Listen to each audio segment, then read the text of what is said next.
Welcome to Moonlit Inc. BL, a BL story written under moonlight. Let's begin. Chapter 1: Return to Nightshade City. Nightshade City greeted Arvin Lopez with a sharp breeze and the steady hum of late-morning traffic drifting through the airport doors. 5 years, 5 long years, since he had last stepped foot here. His omega suppressants rested warm in his pocket, a familiar weight he never traveled without. He adjusted the strap of his carry-on bag as his little boy trotted beside him, curls bouncing like dark springs catching the sunlight. "Papa, where will we stay?" Justin asked, looking up at Arvin with those impossibly deep blue eyes. Eyes that never failed to remind him of an alpha he no longer allowed himself to think about. Arvin smiled, brushing a hand through his son's curls, instinctively checking that his own scent was calm, neutral. "Papa already found us a place. It has huge windows where sunlight can pour in, and a playroom all ready for you." Justin's face lit up immediately, excitement rolling off him in waves. "Really?" "Yes, really," Arvin chuckled. He flagged down a cab outside the terminal, the heat of the pavement rising in shimmering waves. When he gave the address, Suncrest Apartments, the driver let out a low whistle. "Good neighborhood," the man said in a thick nightshade accent. "Quiet, safe, mostly families. Safe." That word lodged in Arvin's chest like a pebble. Safety had always been complicated for an omega raising a child alone, especially one with an alpha's eyes and an unregistered lineage. He hoped it was true. The ride into the city was soaked in sunlight. Glimmering buildings reached upward like metallic trees, their reflections rippling across Justin's wide eyes as he pressed his face to the window. Nightshade City was still big, bold, chaotic. But somehow it felt different now. Maybe because Arvin wasn't alone anymore. By the time they pulled up to the Suncrest building, Justin was practically vibrating. The lobby smelled faintly of citrus and pine. Neutralizers Arvin recognized immediately, with marble floors that clicked pleasantly under Justin's tiny sneakers. Their unit was on the 21st floor, and when the elevator doors slid open, Arvin's breath caught. The apartment was perfect. Afternoon light streamed through massive floor-to-ceiling windows, casting warm gold across the minimalist living room. Soft cream walls, light oak floors, clean lines, elegant furniture. It looked like a page torn from a magazine, but with just enough warmth to feel like home. Arvin had made sure of that. He'd spent months coordinating with interior designers and movers from afar, carefully choosing a space that felt safe, private, high up, with good sense circulation and reinforced locks. Seeing it all come together made his chest rise with a mixture of pride and relief. Justin, naturally, had no interest in quiet admiration. He dashed inside, laughter echoing through the hallway. "Playroom!" he shouted from somewhere down the hall. "Papa! Papa, look!" Arvin followed the sound and found him in a room attached to a small bedroom decorated in shades of blue. Toys neatly stacked, a miniature bookshelf, a soft rug patterned with planets. Justin was already spinning in circles. Then he rushed past Arvin into the master bedroom and emerged seconds later, eyes wide. "Papa, your room is huge, and there's a balcony, and you can see the whole city from up there." He threw his arms around Arvin's waist with a joyful squeal.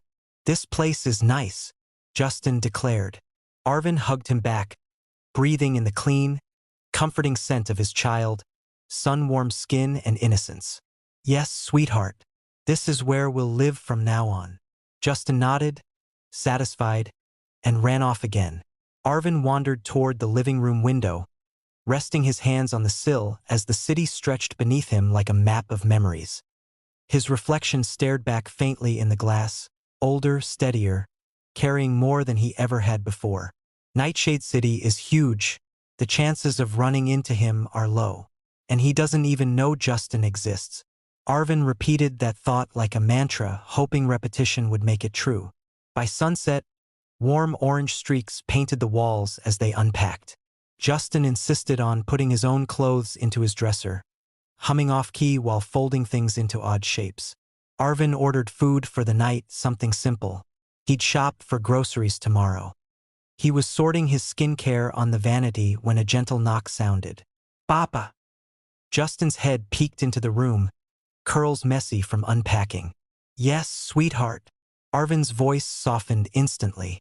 Justin shuffled inside, clutching the edge of the bedsheet. Papa, is this where Daddy is? Arvin's hands froze. This conversation, he had always known it would come. He had rehearsed it in his head countless times, but reality still struck like cold water down his spine. He knelt to meet Justin's eyes. Baby, do you want to see your daddy? Justin nodded slowly. I want to know, Papa. But… He moved closer, lowering his voice as if sharing a secret. But if Daddy hurts Papa, I don't want him as Daddy anymore. The fierceness in his small voice made Arvin's chest ache. Justin was so young, but he felt so deeply. Arvin pulled him into a hug, pressing a kiss to his curls. You'll see him someday, sweetheart. He doesn't even know we're here yet. And that was the truth. No one knew, not his old college friends, not even his older brother. Arvin had cut himself cleanly out of his old life when he left Nightshade City. An Omega disappearing quietly, carrying an unborn child and a broken bond. Now he was threading himself back into the city, uncertain of what fate still had waiting. As he held Justin close in the fading light, one thought lingered in his mind. I hope coming back was the right choice. Chapter 2: Groceries, Surprises, and Homecomings. Morning sunlight spilled warmly across the living room as Arvin knelt to button Justin's tiny polo. The boy wriggled like a puppy freshly let out of the bath, grinning so wide his dimples practically glowed. Papa, I'm gonna make so many new friends, Justin announced as they walked through the gates of Nightshade Kindergarten. Arvin smiled, though his Omega instincts stayed alert, quietly cataloging the environment. Clean air, neutral scent diffusers, enough space between parents to feel safe. He'd learned long ago that safety wasn't just about locked doors. The school was bright, cheerful, newly renovated. Children's laughter floated through open windows, and the playground, large enough to be a small park, burst with color and motion. Justin's jaw dropped. Papa, that playground is bigger than the park we saw yesterday. I know, Arvin chuckled. You'll have lots of fun here. As he filled out the enrollment forms, Justin buzzed beside him, pointing at murals, waving at other children, narrating his plans with unstoppable enthusiasm. I'm gonna learn numbers and swing the highest and maybe join drawing class because, Papa, I'm good at drawing space rockets, remember? I remember, Arvin said warmly. When they stepped back out of the school, Justin was still chattering. Papa, after school, can we buy dinosaur nuggets? I want the T-Rex ones. And Stegosaurus. And Arvin laughed, shaking his head. Yes, sweetheart. We'll get your dinosaur nuggets. The grocery store was quiet. Cool air, soft music humming overhead, fluorescent lights buzzing gently. Arvin pushed the cart while Justin walked beside him, occasionally darting ahead to inspect snacks. He'd run a few steps, grab something, look back for approval, then carefully place it into the cart like it was a serious responsibility. Papa, Justin said suddenly, setting a pack of biscuits down. Will Uncle Clay visit us? The mention of his brother tugged a smile from Arvin. Clay, his alpha brother. 5 years ago, his shield. The only one who had known everything. The pregnancy. The bond that never fully formed. The alpha who didn't know he had a child. Clay had wanted him to tell the family. Wanted him to confront Eddie. Not now, Clay. Not yet. I can't.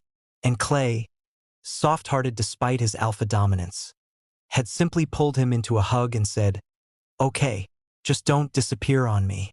Now Arvin finally had something new to say. Yes, he replied, ruffling Justin's hair. We'll call Uncle Clay later. Maybe he can come by tonight or tomorrow. Justin squealed and hopped, nearly knocking over a display of canned soup. 3 times a year, that was how often Justin saw his uncle. Christmas, his birthday, Arvin's. Everything else had been video calls of Clay making ridiculous faces or pretending to wrestle monsters off-screen. By the time they returned home, the sun was already sinking lower in the sky.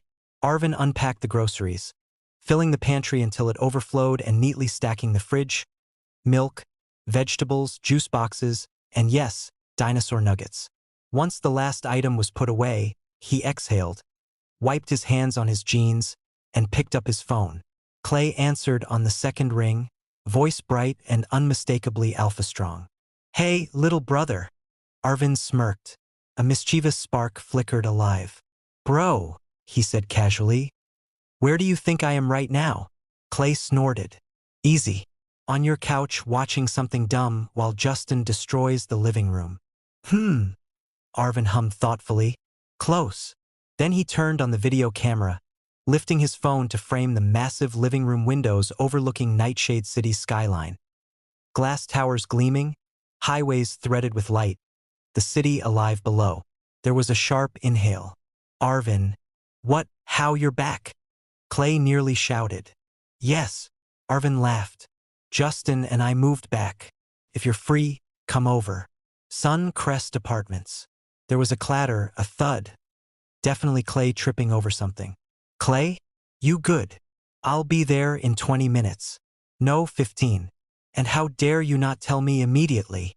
Justin scampered over at the sound of Arvin's laughter and waved enthusiastically at the screen.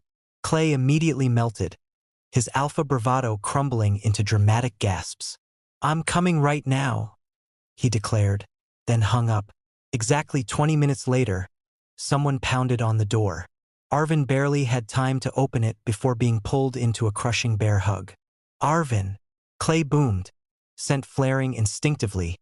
Protective, familiar, safe. Justin came running from the living room, shrieking, "Uncle Clay!" Clay scooped him up effortlessly, spinning him around. "I missed you, kiddo." He peppered Justin's cheeks with kisses until the boy collapsed into giggles. They ate dinner together, pasta and meatballs, laughing and catching up. Clay talked with his mouth full.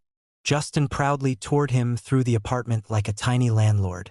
Later, when Justin dragged Clay into his bedroom for bedtime stories and eventually fell asleep against his uncle's side, Clay carefully extricated himself and returned to the living room. Arvin sat curled on the couch, staring out the window at the glowing city. Clay dropped beside him. "So," he said quietly, "you're really here. You're not running anymore." Arvin nodded.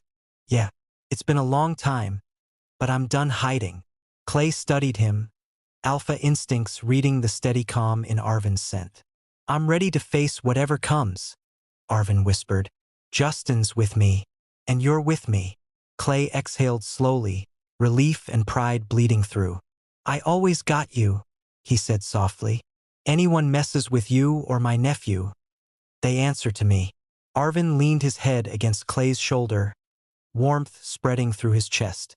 For the first time since returning to Nightshade City, he truly felt it. Home. Chapter 3: Invitations and Old Shadows. Days slipped by in a gentle, comforting rhythm. Morning sunlight, Justin's cheerful chatter as Arvin knelt to tie his shoelaces, instinctively smoothing the child's curls and checking his own scent.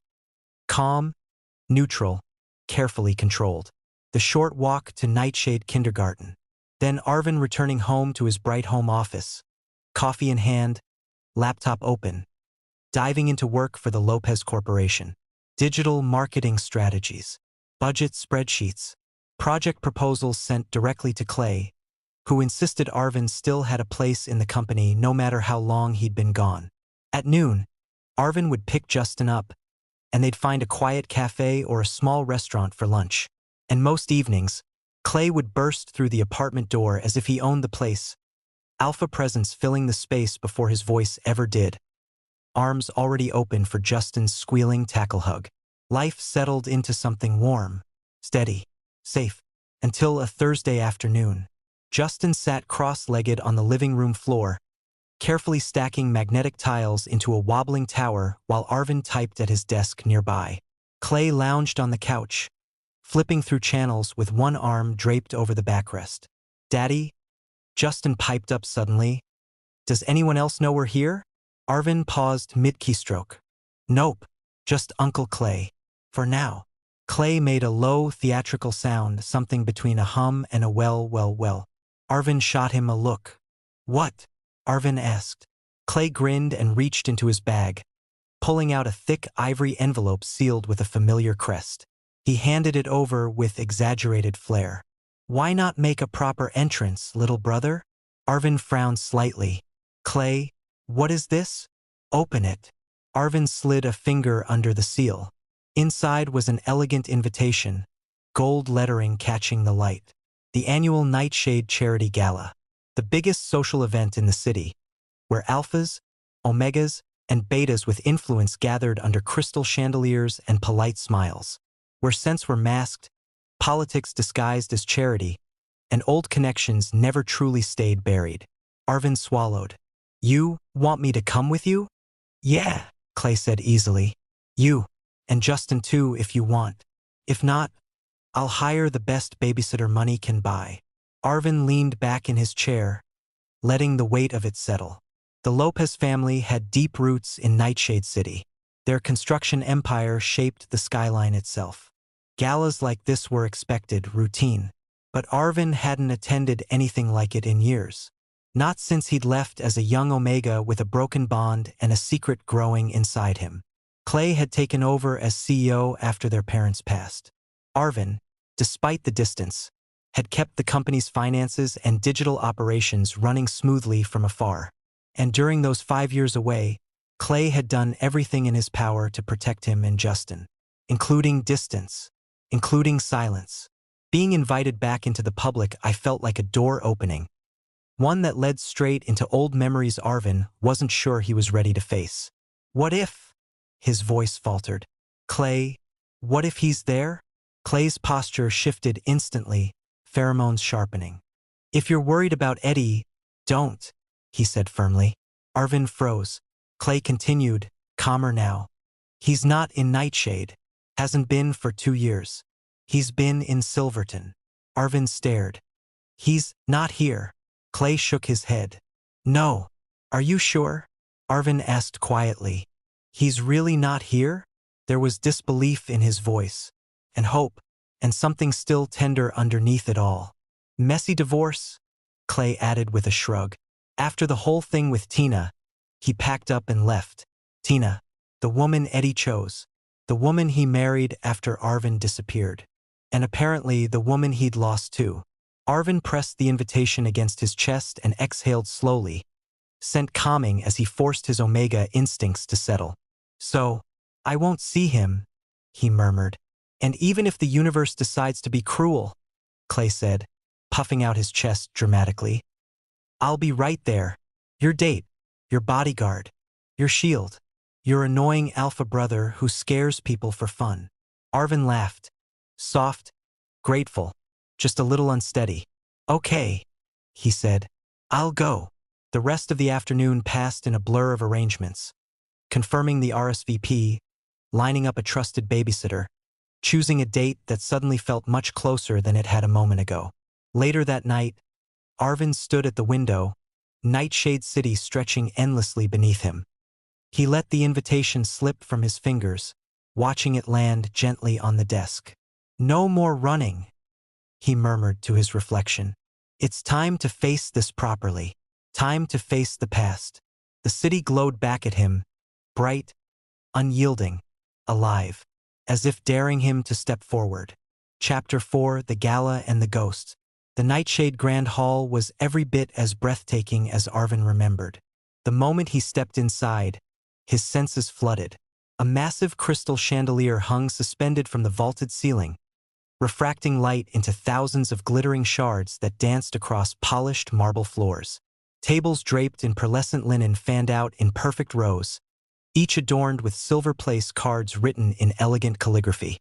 Beneath the chandelier, a towering champagne fountain sparkled, the soft trickle of bubbles adding a melodic undercurrent to the murmurs of high society. Waiters in crisp white uniforms glided between guests, offering trays of champagne flutes and meticulously arranged hors d'oeuvres. Arvin inhaled slowly, carefully. Even with suppressants and a high-grade scent blocker brushed along his neck, the hall was thick with layered alpha presences. Dominance wrapped in tailored suits, confidence sharpened by wealth and power. It pressed against his Omega instincts like a distant storm. He kept his spine straight. Beside him, Clay moved with easy confidence, his alpha presence unmistakable and unapologetic, protective, steady, flaring just enough to warn others away. Anyone who paid attention would know immediately. This Omega is claimed territory, even if not bonded. And apparently everyone assumed Clay had brought a date. Clay brought someone? Is that his partner? Oh, that's new. Clay laughed every time, shaking his head as he introduced Arvin. My brother, he said easily. Each time, recognition flickered across familiar faces. It had been 5 years since they last saw Arvin Lopez, the Omega who vanished without explanation. Old acquaintances swarmed quickly. Arian Smith, now an A-list actress and fashion mogul, swept Arvin into a perfumed hug. I knew you'd come back someday. Michael Sharp, heir to the Sharp Hotel Group, greeted him with a polite handshake and visible surprise. Welcome home, Arvin. Then, well, I'll be damned. The voice sent a ripple of irritation straight down Arvin's spine. Christian Sloan, traitor, Alpha, Eddie's lifelong best friend. Still annoying. Arvin Lopez, Christian said, hands in his pockets, smirk firmly intact. Long time no see. Christian, Arvin replied coolly. Still breathing, I see. Clay snorted behind him. Christian leaned in slightly, eyes sharp. You seen Eddie? The name struck like cold air across bare skin. Arvin didn't flinch. He simply shrugged. No, it's been 5 years. Christian raised his hands in surrender. Just asking. He's been scarce. Clay's gaze turned predatory, protective pheromones bristling. But Christian laughed it off and retreated. They continued circling the room, greeting politicians, investors, board members, old classmates, until nearly an hour into the gala, the massive hall doors slammed open. A hush fell. Tina Matlock stormed in. Eddie Holt's ex-wife. Her scent was sharp, bitter, furious, unraveling. Her eyes locked onto Arvin like a missile. She marched straight toward him, snatched a champagne flute from a passing waiter, and hurled it directly into his face. The crowd gasped. Conversations died. Even the string quartet faltered. You're the reason Eddie left, Tina screamed.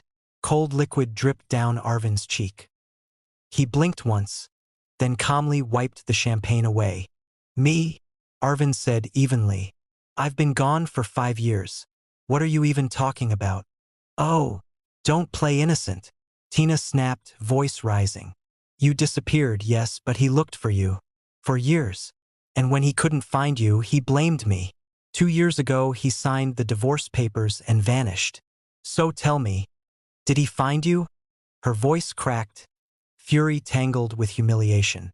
The old Arvin would have shrunk, would have apologized, would have run. Not tonight. Arvin lifted his chin, Omega spine straight and unyielding. I don't know where he is, he said, voice calm and razor sharp. And Tina, if he spent years searching for me, maybe that means I didn't want to be found. Stop blaming me for your failed marriage. Eddie's choices were his own. Clay choked on his champagne, half shock, half pride. Tina let out a furious scream and, in a final burst of rage, knocked an entire tray of glasses to the floor. Crystal shattered. Gasps rippled through the room. Arvin didn't move. He simply watched Tina unravel beneath her own bitterness. Why would I care? He thought. Eddie chose you. Whatever Eddie had done afterward, whatever regret haunted him, it was no longer Arvin's burden. He gently tugged on Clay's sleeve. Let's go. Clay didn't hesitate. He slipped an arm around Arvin's shoulders, alpha presence flaring openly now, and guided him toward the exit as the entire ballroom stared in stunned silence. In the entry hall, Clay burst out laughing and clapped Arvin's shoulder. I'm proud of you. You're always proud of me, Arvin muttered. Yeah, Clay grinned. But that was art. Pizza? Absolutely. They stepped into the cool night air, leaving the chaos behind. But above them, on the shadowed second-floor balcony of the grand hall, someone stood very still. An alpha. His scent, restrained, aching, unmistakable, had locked onto Arvin the moment he entered the ballroom. Eddie Holt, hidden in the darkness, eyes burning with disbelief, longing, and pain so sharp it hollowed him out. He watched Arvin walk away. He did not blink, and in a voice meant only for himself, he whispered the name he had searched for across cities, states, and years.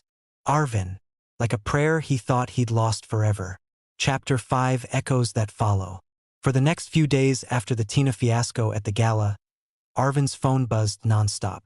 Old college acquaintances, some whose names he barely remembered, sent long, breathless messages filled with shock, gossip, and unsolicited sympathy. Arvin replied politely, offering the same clean explanation every time. Tina Matlock threw champagne at me. She blamed me for Eddie leaving her. No, I don't know anything. No, I haven't seen him in 5 years. All of it was true. But truth, Arvin was learning, was never enough for people who fed on drama like oxygen. It was Clay who finally sprawled across Arvin's couch one evening, groaning dramatically at the sight of his brother's glowing phone screen. Block them. Unfriend them. Throw your phone into the ocean, Clay declared. Arvin snorted. And then who's going to deal with the suppliers? You. Actually, yes, Clay said, offended. I'm very capable.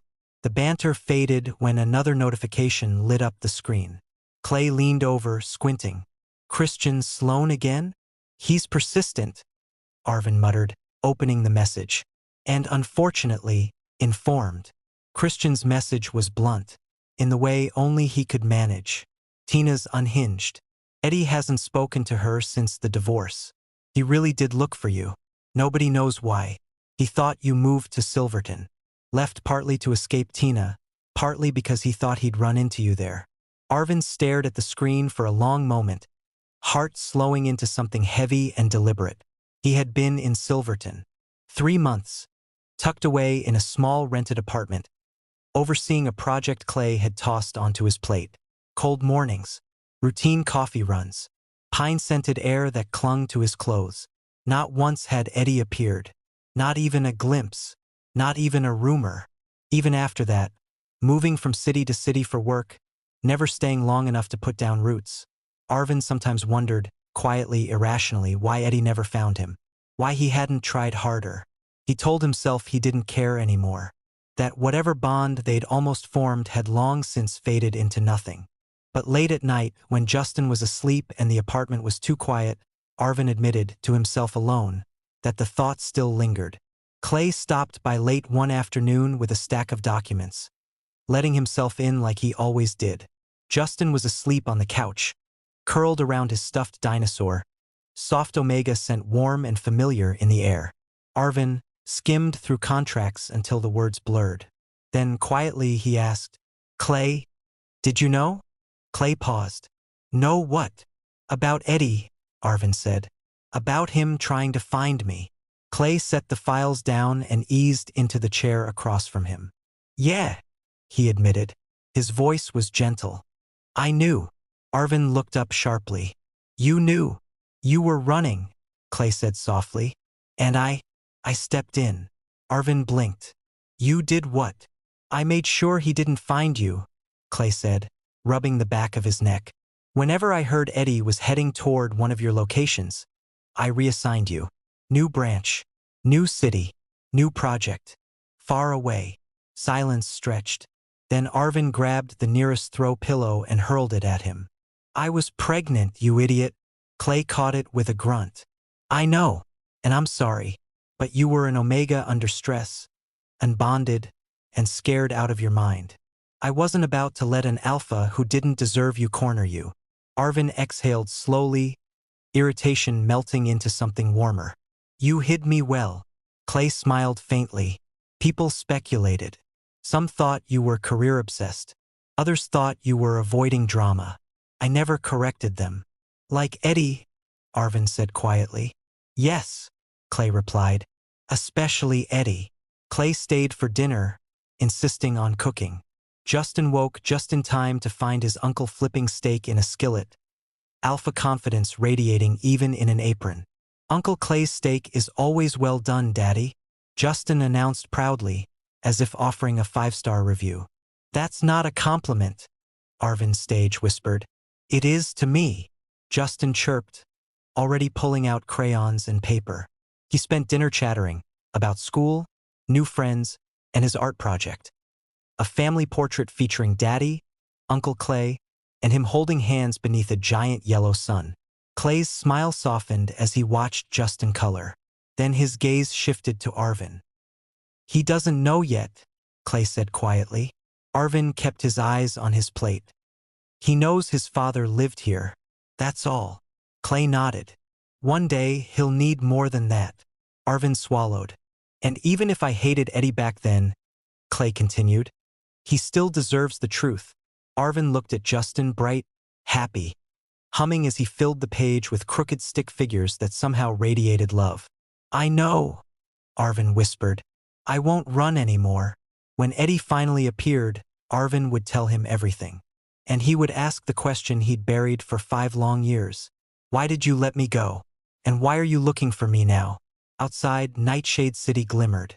Somewhere within it was an alpha whose presence still echoed faintly at the edges of Arvin's instincts. Unwanted, unresolved. Arvin inhaled slowly, steadying his breath. When Eddie returned, he would be ready. Or at least, he hoped he would be. Chapter 6: The Door That Finally Opened. Saturday morning sunlight spilled across the living room floor, turning scattered blocks into tiny jeweled colors. Justin giggled as he stacked a crooked tower, tongue peeking out in concentration. Arvin knelt beside him, steadying the last block with gentle fingers. Just as the tower wobbled into place, the doorbell rang. "Probably the food delivery," Arvin muttered, brushing dust from his shorts. He rose and padded toward the door, suppressants still faint on his skin.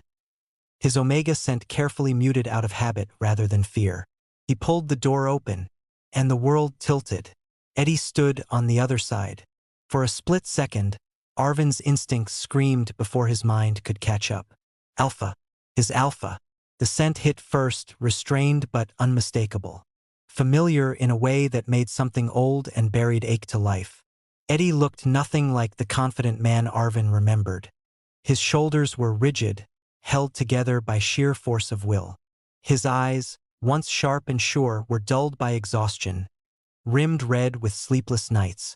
A lock of hair stuck up stubbornly, as if he'd dragged his hands through it one too many times. He looked like a man unraveling. "Arvin," Eddie whispered. The name cracked as it left his mouth. Fragile, reverent, disbelieving. His gaze locked onto Arvin like he was afraid looking away would make him disappear. "Eddie," Arvin said quietly. For a moment that stretched too long, neither moved. Eddie's eyes traced him. His face, his posture, the way his omega scent flickered beneath the suppressants like a heartbeat. Pain, regret, longing, disbelief all warred across his expression. "I've been looking for you," Eddie said hoarsely. "For so long." "I heard," Arvin replied. He didn't step back, but he didn't step forward either. Then, "Papa." Justin's small feet pattered across the floor as he came barreling toward the door, holding up a blue block like a trophy. Arvin's heart slammed into his ribs. Eddie's reaction was worse. The alpha staggered back half a step, breath hitching violently as his eyes snapped to the child. Something sharp and instinctive flared in his scent. Shock, recognition, raw panic. A child. And that scent. Faint, familiar beneath innocence. Eddie's hands trembled. Arvin moved on instinct, scooping Justin up before the moment could fracture further. His voice softened instantly, steady but urgent. "Justin, sweetheart, go play in your room for a bit. Papa has a visitor." Justin turned, smiling brightly at Eddie. Miste." Then he skipped away, humming to himself, blissfully unaware of the emotional collapse he'd left behind. The hallway fell silent. Eddie stared at the space where Justin disappeared, lips parted, eyes glassy. His chest rose and fell unevenly, alpha instincts spiraling out of control. 5 years. 5 years of searching. And Arvin had a child. "Is he?" Eddie tried, voice breaking. He swallowed hard. "Is he mine?" Arvin didn't answer immediately. Instead, he nodded toward his office. "Come in. We need to talk." He stepped aside. Eddie entered like a man walking into judgment. His gaze swept the apartment. Clean lines, warm colors, framed art leaning against walls waiting to be hung. A child's presence everywhere. Stability, love, a life carefully built. A life without him. The realization hit harder than any rejection ever could. Arvin closed the office door behind them. The sound felt final. Eddie stood frozen, fists clenched at his sides. His alpha instinct screamed to reach out, to claim, to protect, to apologize with touch and scent and presence. But fear rooted him in place. Fear of the truth. Fear of rejection. Fear of the answer to the question that had already begun tearing him apart. Because somewhere between sleepless nights in Silverton, endless searches, and empty apartments, Arvin had survived without him. Arvin had become a parent, and Eddie didn't know if he had the right to hope. But God, as the faint echo of Justin's laughter drifted through the apartment, Eddie closed his eyes. He hoped, desperately. Chapter 7, Truth Untangled. The home office felt too quiet. Arvin sat across from Eddie, hands clasped tightly in his lap, suppressants doing little to calm the faint tremor beneath his skin. Eddie mirrored him on the opposite chair. Shoulders hunched, alpha presence reined in so tightly it felt like it might snap. 5 years of silence stretched between them. 5 years of unanswered questions. Neither knew where to begin. At last, Arvin lifted his gaze. His chest tightened painfully at the sight of Eddie like this. Eyes red-rimmed, posture bowed forward as if he'd been carrying the weight of the world alone for too long. "Eddie," Arvin murmured. The alpha looked up immediately, as if Arvin's voice alone was the thing keeping him upright. Arvin swallowed, steadying himself. "Why?" The single word shattered something inside Eddie. He sucked in a ragged breath, hands curling into fists on his knees as he struggled to hold himself together. 5 years ago, Eddie began, voice breaking. "After college, my parents." He stopped, throat working. "They brought Tina into it. Told me the marriage had been arranged long before I ever met you. That as an alpha heir, I had obligations. That I didn't get to choose." Arvin's fingers tightened around his own palms. He stayed silent. "I wanted to tell you," Eddie continued desperately. "God, Arvin, I needed to tell you. We were already planning to move in together. I was supposed to meet you that afternoon. Look at apartments, remember? But instead," a bitter, humorless laugh escaped him. "The engagement news leaked before I could explain. I knew you'd seen it. When I tried to call you, your phone was off. And when I went to your place, Clay was there." Arvin's lips pressed together. He remembered that day vividly. "He nearly punched me," Eddie admitted. "Told me you were gone. Told me to stay away. Said I'd hurt you enough already." His voice cracked. "My parents threatened your family's business, Arvin. They said they'd ruin the Lopez projects if I refused the marriage. They knew you were an Omega. They knew where to hit me." Arvin inhaled sharply. "I thought, if I stayed away, if I disappeared from your life, you'd be safe." Eddie's eyes glistened. "So I married her. But my bond instincts, my heart, never stopped pulling toward you." Tears slid down his face unchecked. "I took over the company, pretended to be the alpha they wanted. But I kept searching for you, through fake business trips, rumors, whispers. Every lead felt like a lifeline." His voice dropped to a whisper. "Tina hated me for it. She wanted a mate to bond. I couldn't even pretend." Silence pressed heavily around them. "And then," Eddie continued, "Christian said he'd seen you in Silverton. I thought, finally. So I divorced Tina. Walked away from everything. My parents said I was destroying myself." He looked at Arvin, stripped bare of pride or defenses. "I didn't care. I just wanted to find you, to apologize, to tell you I was sorry it took me so long." His shoulders sagged, like he'd finally set down a burden he'd carried alone for years. Arvin spoke softly. "I know." Eddie froze. "You do?" Arvin nodded faintly. "I told Clay to block you. I was hurt. I thought you chose her. When I saw the announcement, something inside me broke." His voice wavered, but he held steady. "So I ran. Changed my number. suppressed everything, my scent, my instincts. I needed space to breathe again. A pause. I thought you abandoned me. I made the wrong choice, Eddie whispered. I should have fought harder. Should have told you immediately. Should have. Stop. Arvin shook his head gently. I forgave you. A long time ago. Eddie stared at him, stunned. You forgave me? Some things reached me a year ago, Arvin said quietly. And when Clay found out about your parents threatening our business, everything made sense. Eddie's breath hitched. You didn't choose her, Arvin continued. You chose to protect me. Then softly, almost fearfully, he added, and besides, I couldn't stay angry at my son's father. The room went still. Eddie froze completely. You're what? His voice barely functioned. The kid? The words tangled in his throat. Arvin finally leaned forward and placed his hand over Eddie's trembling one. He's your son, Arvin whispered. Justin is ours. Eddie stared, at their joined hands, at the closed door beyond which a child's quiet movements could be heard.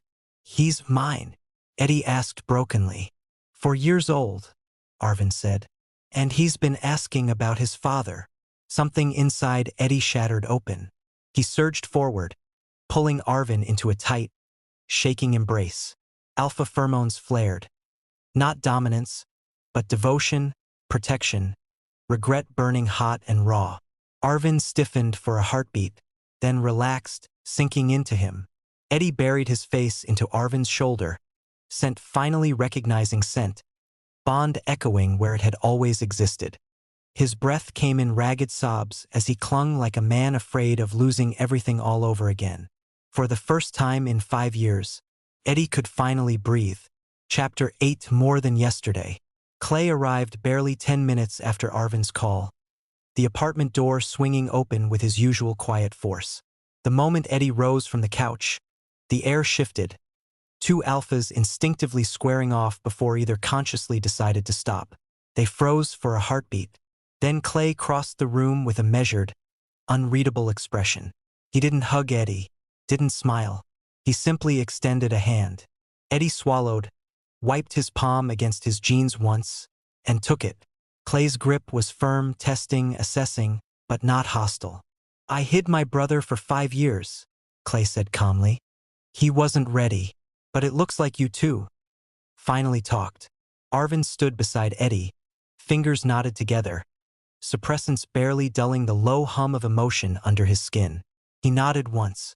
Clay's gaze flicked to him, sharp edges softening just a fraction. A door creaked open. Justin peeked out from his room, messy hair sticking up like he'd just rolled around on his bed. His wide eyes darted from Papa to the unfamiliar Alpha, and back again, curiosity written all over his small face. Hey, buddy, Clay called gently, crouching slightly. Come here. Justin padded over, clutching his dinosaur plush like a shield. Eddie's pulse thundered in his ears. He'd seen the boy earlier, had known in theory, but standing this close was different. Overwhelming. The faint scent of the child, sweet, clean, unmistakable, hit him square in the chest. Papa. Justin tugged on Arvin's sleeve. Arvin knelt, brushing a curl away from his son's forehead. He inhaled once, steadying himself. Hey, love, he murmured. Remember when you told Papa you wanted to meet your dad? Justin nodded slowly, eyes drifting back to Eddie. Papa, is he? Arvin nodded. Sweetheart, he said softly, taking Eddie's trembling hand and guiding him closer. This is your dad. His name is Eddie. Eddie swallowed hard. Hi, he whispered. Justin stared for one long second. Then his face split into a grin so bright it hurt. Daddy! Before Eddie could react, Justin launched himself forward. Eddie barely caught him, arms wrapping instinctively around the small, warm weight. Justin clung to his neck like he belonged there, and somehow he did. Eddie's vision blurred. His pheromones roared, not with dominance, but with protection so fierce it nearly knocked him breathless. He buried his face briefly in Justin's hair, breathing in crayons, soap, and something achingly familiar. My son. Dinner passed in a warm blur. Clay unpacked the food he'd brought, the scent filling the apartment with comfort and safety. Justin talked nonstop about his old school in Caldera, his new friends in Nightshade Kindergarten, how he couldn't wait to tell them his dad had finally found him. Eddie listened like every word was sacred. Afterward, Eddie awkwardly reached for plates, but Arvin gently steered him toward the playroom. "Go," Arvin said softly. "Bond with him. I've got the dishes." Clay clapped Eddie on the back. "I'll be around. You're not doing this alone." Inside the playroom, the world narrowed to crayons, laughter, and blanket forts that collapsed every few minutes. Justin dragged Eddie everywhere, introducing him to toys, insisting he draw too, giggling at how bad Eddie was at stick figures. Time melted. Arvin watched from the doorway, chest aching. Eddie wasn't perfect. His pheromones were cautious, uncertain, but he tried with his whole heart. And Justin accepted him without hesitation, like the bond had always been there. Clay stepped beside Arvin, arms crossed. "They look alike," he murmured. "They do," Arvin said quietly. Clay hesitated. "I wanted to hate him," he admitted. "But he chose you over his family, over his alpha status. That matters." He nudged Arvin's shoulder. "If you take him back, you've got my support." Arvin laughed softly. "Always the protector." "Damn right." At that moment, Eddie looked up, really looked, and smiled. Not the practiced alpha smile he wore in public, but something softer. Something only Arvin had ever seen. Justin squealed. "Papa! Daddy! Picture!" Clay was already grabbing his phone, dragging Arvin into the fort. Justin wedged himself between them, beaming. Eddie's arm settled around Arvin without thinking. Careful. Reverent. The photos came out messy and imperfect. And perfect. In Justin's laughter, in Eddie's quiet devotion, in Clay's steady presence. Arvin felt it. Home. Not just yesterday, but today. And maybe, finally, tomorrow. Chapter 9, The Truth We Choose. Weeks passed after the confession in Arvin's home office. Quiet weeks, gentle weeks, weeks where everything shifted in ways Arvin never thought possible. Eddie tried. He showed up for morning drop-offs, suit jacket slung over one arm as Justin clung to his leg. Eddie arrived at pickup too, sometimes early, lingering by the kindergarten gates with an alpha's quiet presence that made other parents glance twice. Sometimes he rearranged entire board meetings just to walk with them. Justin skipping ahead, Arvin keeping pace beside Eddie, their shoulders occasionally brushing in a way that still made Arvin's pulse jump. For 4 years, Arvin had lived as a single omega, self-reliant, guarded, always prepared to fend for himself. Letting an alpha back into that space felt strange, and comforting, and terrifying. Of course, because this was Nightshade, because secrets never stayed buried, everything eventually exploded. Word spread fast. Eddie Holt had a child. With Arvin Lopez. His parents found out. Tina found out. Old college acquaintances found out. Nightshade's elite circles whispered, speculated, dissected. The backlash was immediate. Arvin and Clay worked damage control, scrubbing social media, blocking reporters, shifting schedules. Eddie did the same on his end, using his status and corporate power as a shield. He stood in front of the storm, because Arvin and Justin were his family.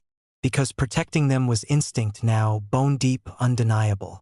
And Justin, sweet, oblivious Justin, kept being 4 years old. New crayons, new stories, a new dad who tucked him in at night and smelled faintly like safety. One heavy Wednesday night, the apartment door opened and Eddie stepped inside looking wrecked. Unshaven, tie loose, his scent frayed at the edges. Not aggressive, but strained, exhausted. Arvin guided him to the couch without a word. Eddie sank into it like gravity had doubled, finally letting the tension bleed out of his shoulders. "Let me guess," Arvin said softly. "Another press conference." Eddie nodded, eyes still closed. "They want blood." 5 years of silence, a surprised child, the divorce, they're tearing it apart. Arvin sat beside him, close enough that their knees touched. "Then let's stop letting them guess," Arvin said quietly. "Let's do it together." Eddie's eyes snapped open. Fear flickered raw old. My parents. I'm done running, Arvin interrupted gently. I won't hide anymore. Not as an Omega. Not as Justin's parent. Not from them. Eddie stared at him, then slowly, reverently, laced their fingers together. Yes, he whispered. Together. The next day came too fast. Reporters swarmed the building. Cameras flashed. The air buzzed with tension and posturing. Clay stood off to the side, jaw tight, an alpha sentinel. Justin held his uncle's hand, unusually quiet, ears flattening slightly at the noise. Arvin and Eddie took their seats behind the table. Side by side, in the front row sat Eddie's parents. Tina, old classmates. The PR manager cleared his throat. One question per reporter. The first came sharp and fast. Mr. Holt, why marry Tina if Arvin Lopez was already involved? Eddie inhaled deeply. It was an arranged marriage, he said evenly. One enforced through threats. His eyes locked onto his parents. Murmurs spread. Another reporter stood. Then why did Mr. Lopez disappear? Arvin lifted his chin. I ran because I was hurt, because I believed I'd been abandoned. I came back because I refused to let fear decide my life or my son's.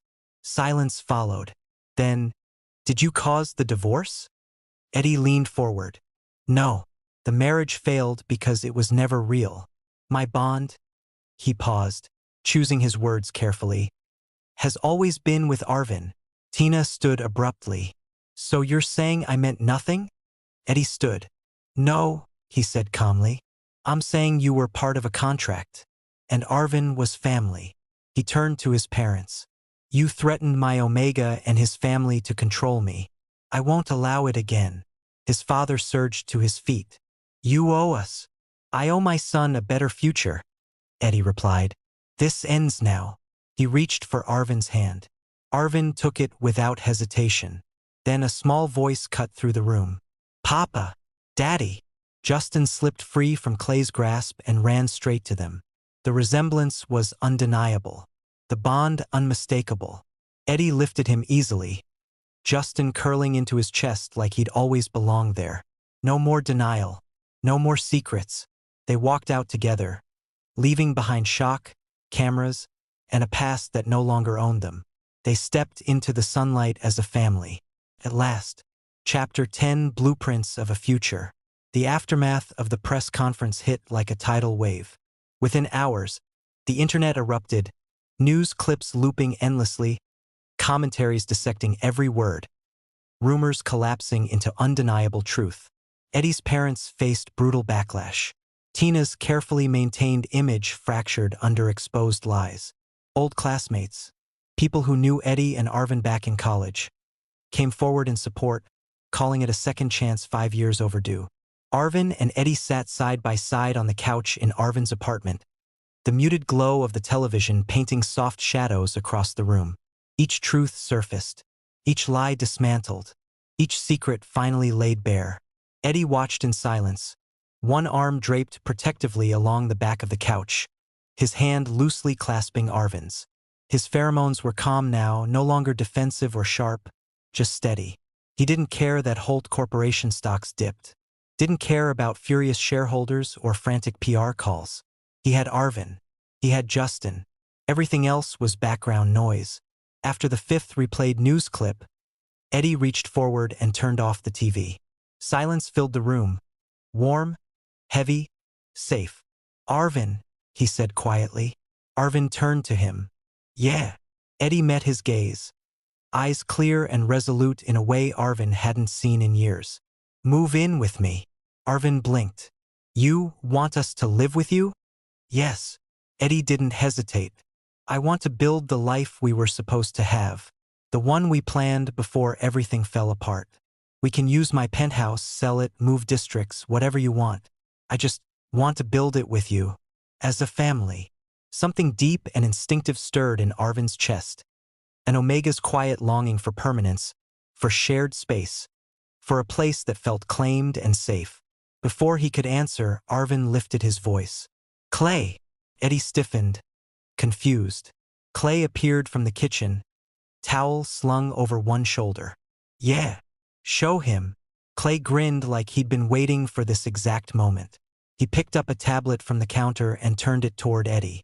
The screen displayed a wide, open plot of land, green, secluded, peaceful.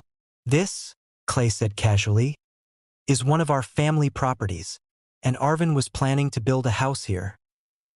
He paused just long enough to enjoy the effect. With you. 5 years ago. Eddie's breath left him. He stared at the screen, then at Arvin, then back again. You, what? Clay clapped a heavy alpha hand on Eddie's shoulder. Welcome to the family, brother. The architect and interior designer have been on standby for years. You two just need to give the word. Then he walked back to the kitchen as if he hadn't just flipped Eddie's world inside out. Arvin took the tablet back, swiping through old files, floor plans, sketches, mood boards, handwritten notes. I chose the land carefully, he said softly. The secure area, quiet, enough space for a kid, good light, easy access to the city. He hesitated, then admitted shyly, I kept the designs. Eddie's chest tightened painfully. He kept everything, even when he ran, even when he thought he'd been abandoned. As if sensing his thoughts, Arvin muttered, cheeks warming. And yes, I kept them because I was still in love with you. Eddie laughed breathlessly. You don't play fair. Then Arvin looked at him, really looked, and asked, voice barely steady, so, Eddie, will you build a home with me? Eddie inhaled sharply. Hey, wait, I should be the one asking. Arvin crossed his arms. I'm an Omega with a construction empire and an Alpha brother. Don't argue with me about houses. Eddie laughed. Full, genuine, warm. Okay, he said softly. Okay, then. Then, unexpectedly, Eddie stood and dropped to one knee.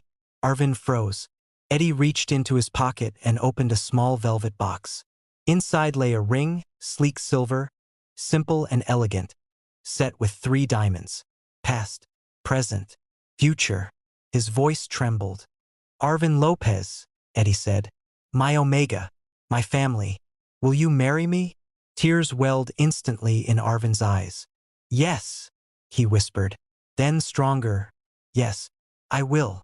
He fell into Eddie's arms, and Eddie held him like something precious reclaimed at last. The ring slid onto Arvin's finger, fitting perfectly. Eddie pressed a reverent kiss to Arvin's forehead, an Alpha's vow without words. I love you, he murmured.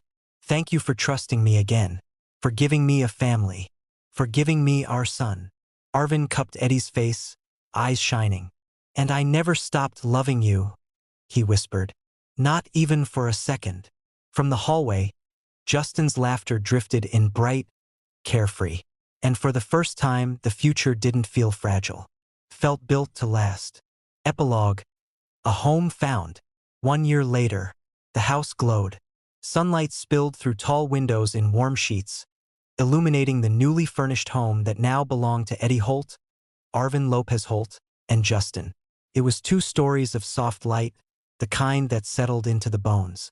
Books stacked on shelves and corners, toys scattered through every room, and the unmistakable warmth of a space that had finally become a nest, claimed, protected, and loved.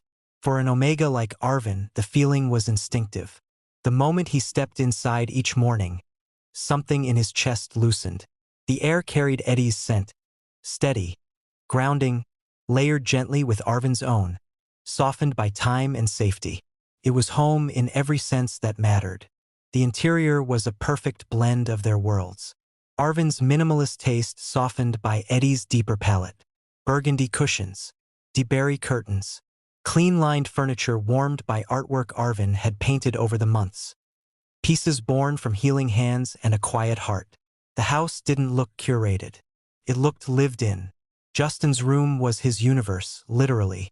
A galaxy painted across the ceiling, hundreds of glow-in-the-dark stars carefully stuck up over the course of a full week.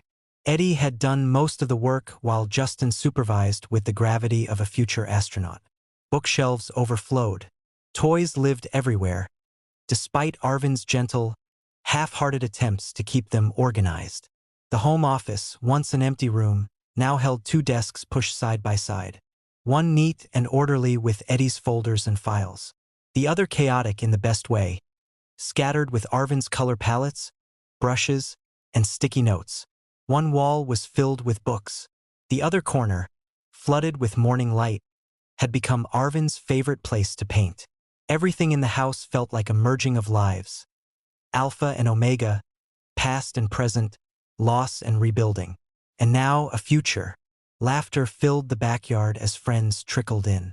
Clay manned the grill like a general on duty, flipping burgers while telling exaggerated stories as if auditioning for stand-up comedy. As an alpha, his presence was loud, protective, and unwavering, especially when it came to his younger brother. Familiar faces from college, old friends, business partners. They crowded the space with warmth and noise. Christian took a sip of his drink, then eyed Arvin with mock suspicion. "By the way," he said, "were you really in Silverton 2 years ago? When you were running around the map like Carmen Sandiego?" Arvin laughed, leaning comfortably into Eddie's side, instinctively within his alpha's reach. "Yeah, for a month or 2, he said. "Then Clay sent me somewhere else." Eddie blinked, clearly processing. "So, you're telling me I stayed in Silverton for almost 2 years, and you weren't even there?" Arvin grinned, clinking his glass lightly against Eddie's. "You're terrible at hide and seek." The group burst into laughter. Clay raised his spatula from behind the grill. "That one's on me. I rerouted him every time I heard you were coming close." "You? Clay?" Eddie groaned, covering his face. "I wasn't even close?" More laughter followed. "Please tell me," Eddie said miserably, "that I at least guessed the last place right." "Well," Arvin said, eyes bright, "my final stop before Nightshade was Caldera. Justin had to attend pre-K." "Caldera?" Eddie repeated faintly. Arvin stared at him. "Justin literally told you we moved from Caldera. Dinner. Last year and again 3 months ago." Christian nearly choked on his drink. Eddie flushed. "I thought you went to Canberra after Silverton." "I was booking a flight before Christian texted me." Arvin laughed so hard he had to grip Eddie's arm. "Eddie, Canberra is an entire continent away." The yard erupted. "This is humiliating," Eddie muttered. "No," Christian said, patting his back. "This is legendary. But hey, the game's over. You found him." Glasses were raised. To the end of the world's longest and most dramatic hide and seek. Justin came running across the yard, arms full of toys gifted by their friends, his scent sharp with excitement. "Daddy, look!" Eddie crouched just in time before the impact. "What is it, buddy?" Justin held up a crayon drawing 3 stick figures holding hands in front of a house that looked unmistakably like theirs. "You," Justin said proudly, pointing. "Papa." "Me." Eddie's throat tightened. "It's perfect," he said softly. It wasn't the drawing that made everyone quiet.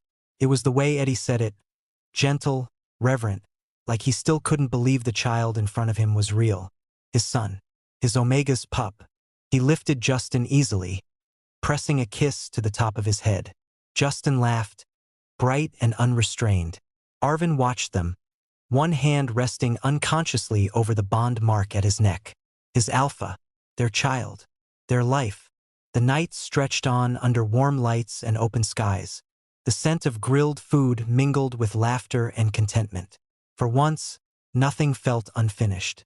In this house, filled with sunlight, memories, love, and the people who had fought for them, they were no longer surviving. They were home, a new beginning, a bonded family, a future finally claimed. Thank you for listening under the same moon. I'll be here when you're ready for the next one.